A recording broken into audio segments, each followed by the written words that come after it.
I'm sure people ask you about RFK now because he's in the news. Right. And, you know, he sat here. We're friends. I love him. Do people ask you about him?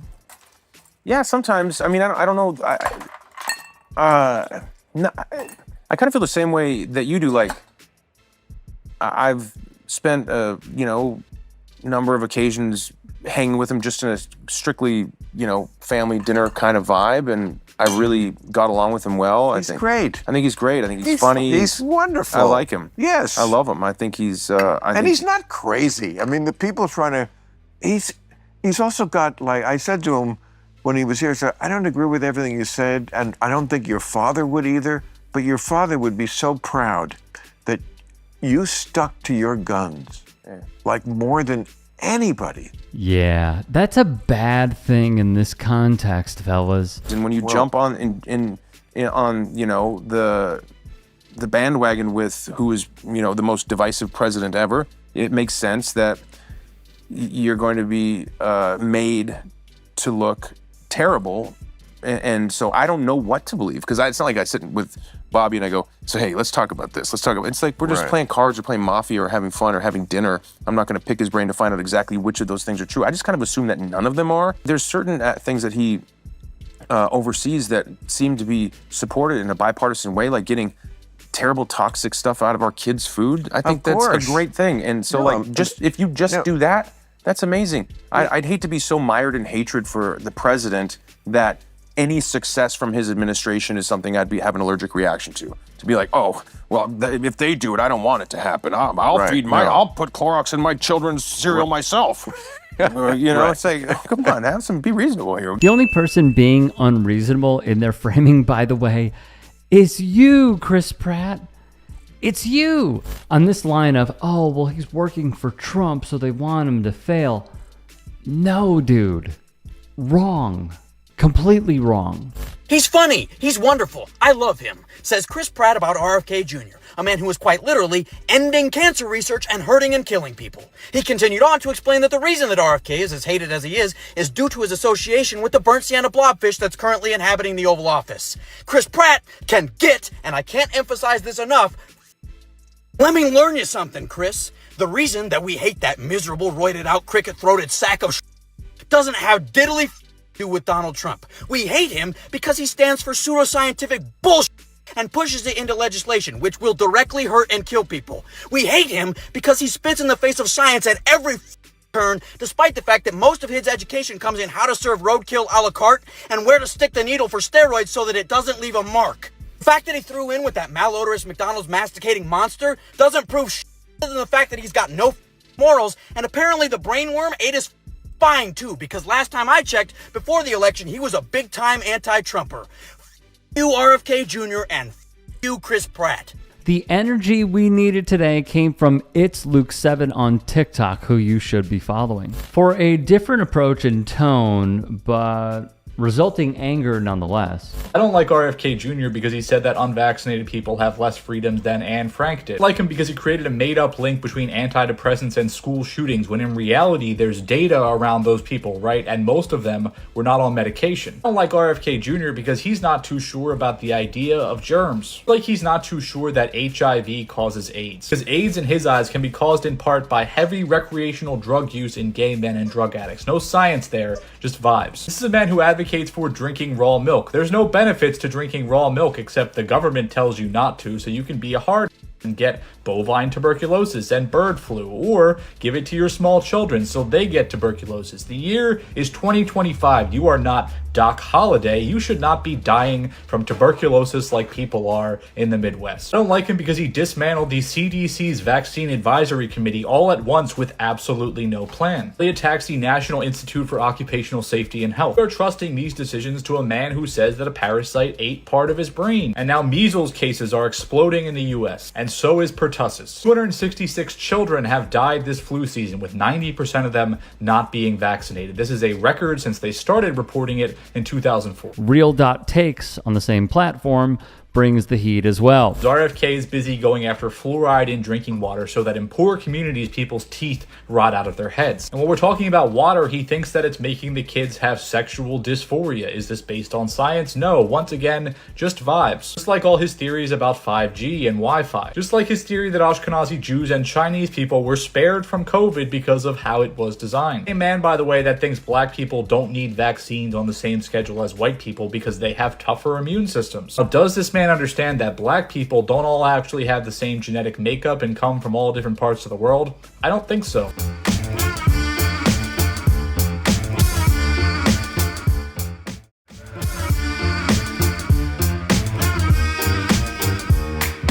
This is an individual tragedy as well. Autism destroys families. More importantly, it destroys our greatest resource, which are our children. These are children who should not be suffering like this. These are kids who, many of them were fully functional and regressed because of some environmental exposure into autism when they're 2 years old. And these are kids who will never pay taxes, they'll never hold a job, they'll never play baseball, they'll never write a poem, they'll never go out on a date. Many of them will never use a toilet unassisted. And we have to recognize we are doing this to our children. The Secretary of Health and Human Services just ran off another never list. It triggered me in ways I can't even describe. And now 24 years later, RJ's 27 now, and he has actually checked off and shattered most of those nevers off of that list. So when I hear someone like Robert F. Kennedy Jr. describe our children as family destroyers, I felt the weight of every parent who's ever had to fight 3 times, 4 times as hard just to prove their child's worth. And it just plays into every stereotype and stigma that every person with autism has ever had to fight to overcome, and as an advocate, I've had to fight against as well, and a mom. Because what he's peddling here is not just ignorance, it is institutionalized hopelessness. If anything, I think my son didn't rob me of having a normal child. He gave me a new lens of what it means to love unconditionally. Of course, there are different amounts of support that people on the autism spectrum are going to need with different tasks in life. And, you know, they're going to have different levels of needs, but these are things that they can overcome. And any official that's tasked with leading this nation's health policies, they should be celebrating the resilience of families that have overcome things, not dismissing them and giving us another never day. Because what it shows is the cruelty of Bobby Kennedy. Speaking of. In late 2019, though, the country was in a public health crisis. Not from a new threat like COVID, but from a very old killer of kids that had once been nearly eradicated, measles. By December, almost 4,000 cases had been reported in a country of 200,000, roughly the same population as Des Moines, Iowa. And 55 people, mostly children under the age of 4, had died. The tiny nation imposed a 2-day national lockdown. Citizens were stuck in their homes to stop the spread. Government volunteers fanned out to help families in need. An international health effort was underway. The Samoan government even asked the US CDC for help. By the time the Samoan government declared an end to the epidemic, 83 people had died. Again, most of them kids. Now remember, we're talking about measles here, a disease that was almost eliminated worldwide thanks to safe, effective and cheap vaccine. No, that was down to 67%. And in the 1-year period from 2017 to 2018, it dropped down to about 40%. What happened to send the rate so low in 2018 specifically? Well, a growing anti-vaccine movement found a story to rally around. But those facts did not matter to Samoan anti-vaxxers. Instead of telling the truth, they claimed that the vaccine itself was responsible for the deaths. And they got help from a US-based anti-vax group, Children's Health Defense, which took to Facebook to question the safety of the vaccines that those infants received. The founder of Children's Health Defense, a prominent American anti-vax activist, would later tell a Samoan newspaper that he had the Prime Minister's ear on the issue. and that the island nation's leader had privately shared his doubts about the safety of immunizing the public. That activist, quote unquote, had become something of a celebrity in Samoa. He was honored as a guest of the prime minister. He met with local anti-vax activists. Who was this American anti-vaxxer who bragged after the epidemic about his sway with the Samoan leader? Actually, he's the reason why I'm telling you all this. When I am the President of the United States, I am going to end the chronic disease epidemic in this country. RFK Jr., who heads the anti-vax Children's Health Defense Network, which has since been banned from Facebook and Instagram for spreading misinformation. RFK Jr., who in June 2019, along with his wife, actress Cheryl Hines, was a special guest of the Samoan Prime Minister at the country's Independence Day celebration. While on that trip, Kennedy also just happened to meet with one of Samoa's most prominent anti-vaxxers, and she posted a pic of them together on Instagram, along with the hashtag investigate before you vaccinate. And as more children died that November, Kennedy sent the Samoan Prime Minister a letter pressing him to investigate whether those children died not of measles, but ridiculously of exposure to the measles vaccine. Remember, Kennedy is an environmental lawyer with zero qualifications to talk about vaccines or healthcare of any kind.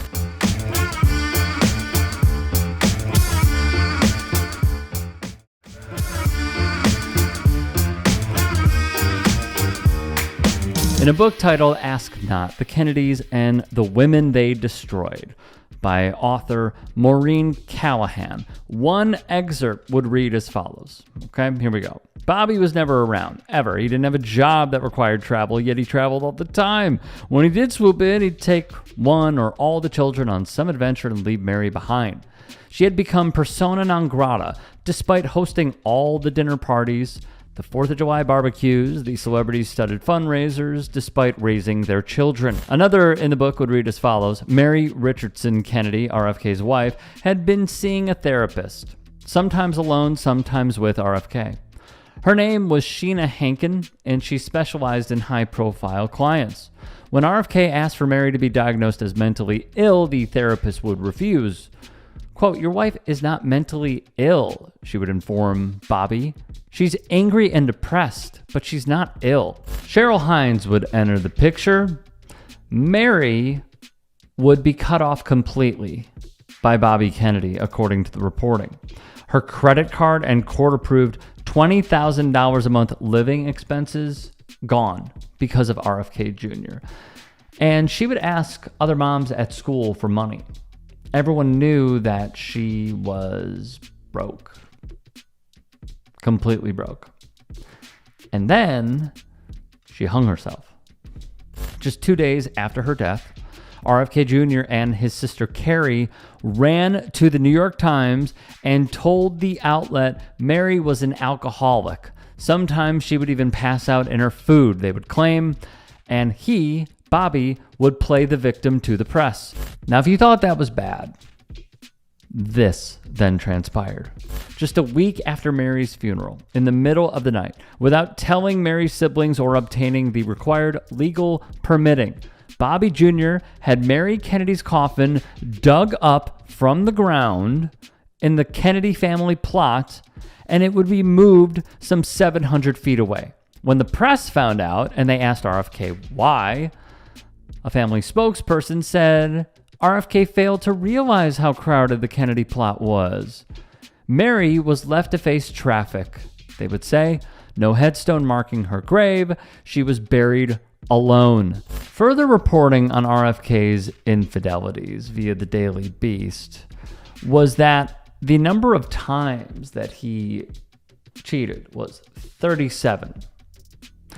And that is per his own diary. Mary Kennedy labeled RFK, and I quote, a sexual deviant. She also said that he abused prescription medicine. They printed in the back of a nearly 400-page red notebook, RFK listed 37 women, and he used a scale of 1 to 10, noting which sex acts they had done. 16 of the women were 10s. On one day, he recorded a triple play, meaning 3 separate encounters listed as a 10, 3, and 2. That is Caroline Kennedy, RFK's first cousin, who spoke out against his nomination by Donald Trump. Throughout the past year, people have asked for my thoughts about my cousin Robert F. Kennedy Jr. and his presidential campaign. Overseeing the FDA, the NIH, the CDC, and Centers for Medicare and Medicaid Services, agencies that are charged with protecting the most vulnerable among us, is an enormous responsibility and one that Bobby is unqualified to fill.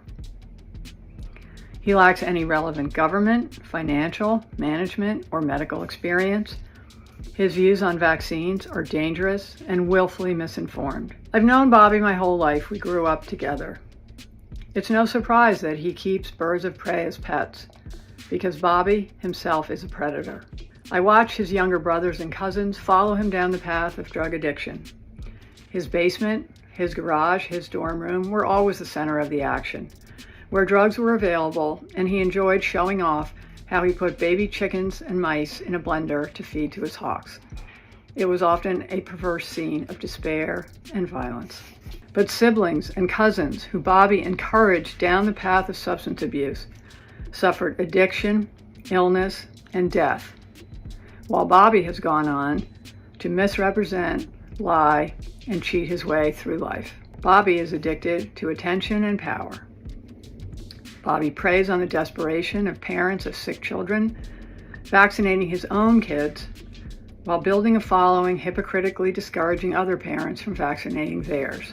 His constant denigration of our healthcare system and the conspiratorial half-truths he's told about vaccines, including in connection with Samoa's deadly 2019 outbreak of measles. In other words, Bobby is willing to profit and enrich himself by denying access to a vaccine that can prevent almost all forms of cervical cancer and has already been safely administered to millions of boys and girls. It also wasn't easy to remain silent last year when Bobby expropriated my father's image and distorted President Kennedy's legacy to advance his own failed presidential campaign, and then groveled to Donald Trump for a job. Bobby continues to grandstand off my father's assassination and that of his own father. It's incomprehensible to me that someone who is willing to exploit their own painful family tragedies for publicity would be put in charge of America's life and death situations. Hey, I appreciate you watching. Now, if you can, please do become a channel member by going to youtube.com/tytsports and clicking the join button. If that's too much for you, you can just go to tyt.com/join to become a member. It helps all of us out here at the Young Turks and keeps our network afloat. In addition, you could follow me on my socials on Twitter, Instagram, and TikTok. Appreciate the love. Have a great day.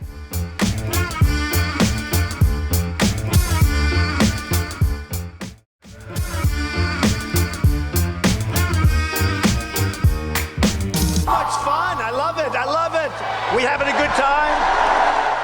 USA, USA.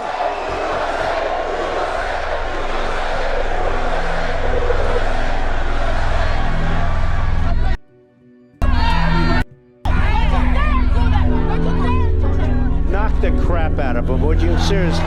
The fascism of Donald Trump, his administration, and his followers can be summed up in one quote. Atticus talks about, a mob acts on emotion. By legendary actor Jeff Daniels, recalling his time playing Atticus Finch in To Kill a Mockingbird. You fight like hell, and if you don't fight like hell, you're not going to have a country anymore. Vice President Pence needs to not open the 7 state electors' envelopes for the states that I mentioned.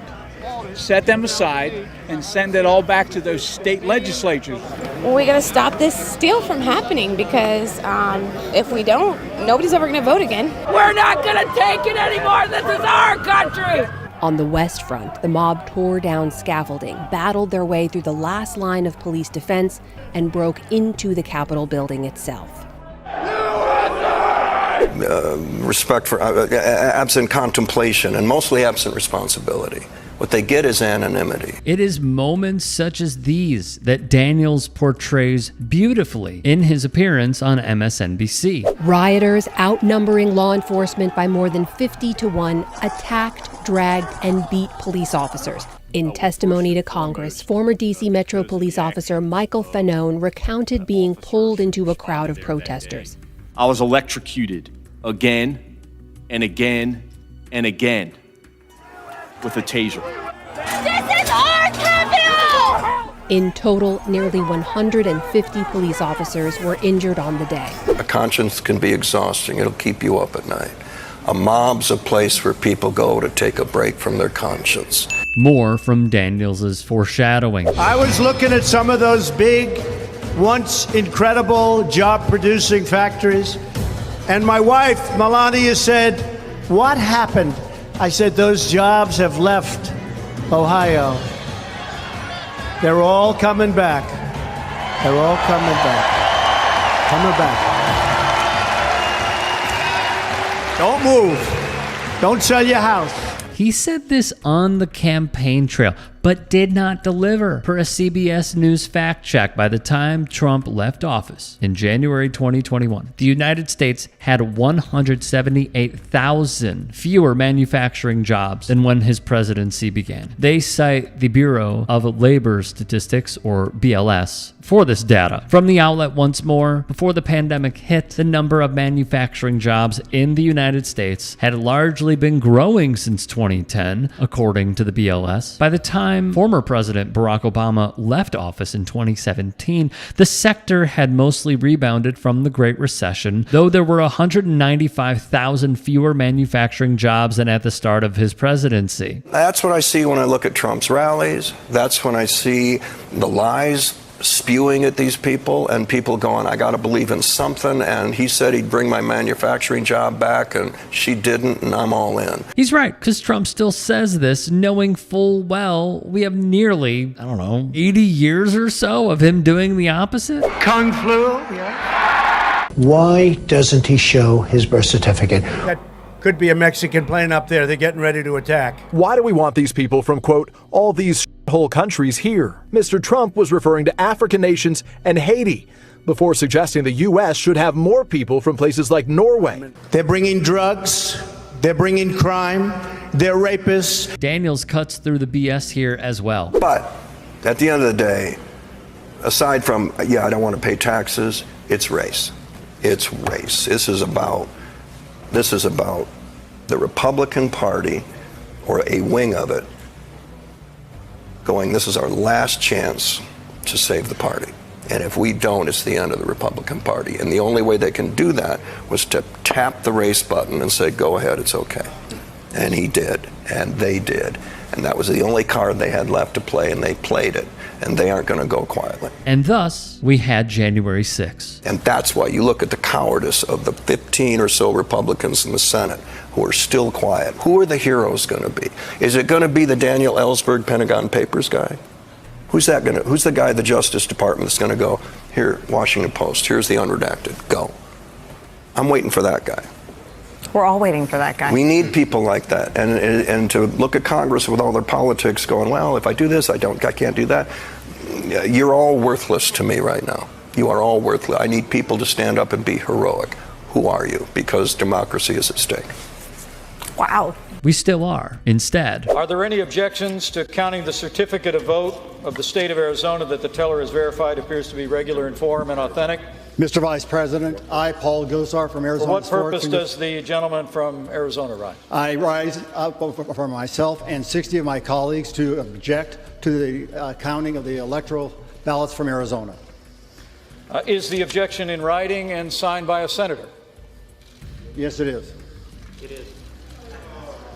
This is what we have. Morally bankrupt individuals like Representative Paul Gosar of Arizona and Senator Rafael Ted Cruz of Texas, objecting to the election results of 2020 and trying to bring in a dictatorship to our country. There are no good guys on this side of the aisle because they fall in line to keep the legalized bribery going in the form of campaign contributions by the top 1% who benefit from having brainless stooges like these in office for extended periods of time. Hey, I appreciate you watching. Now, if you can, please do become a channel member by going to youtube.com/TYTsports and clicking the join button. If that's too much for you, you can just go to tyt.com/join to become a member. It helps all of us out here at the Young Turks and keeps our network afloat. In addition, you could follow me on my socials on Twitter, Instagram, and TikTok. Appreciate the love. Have a great day.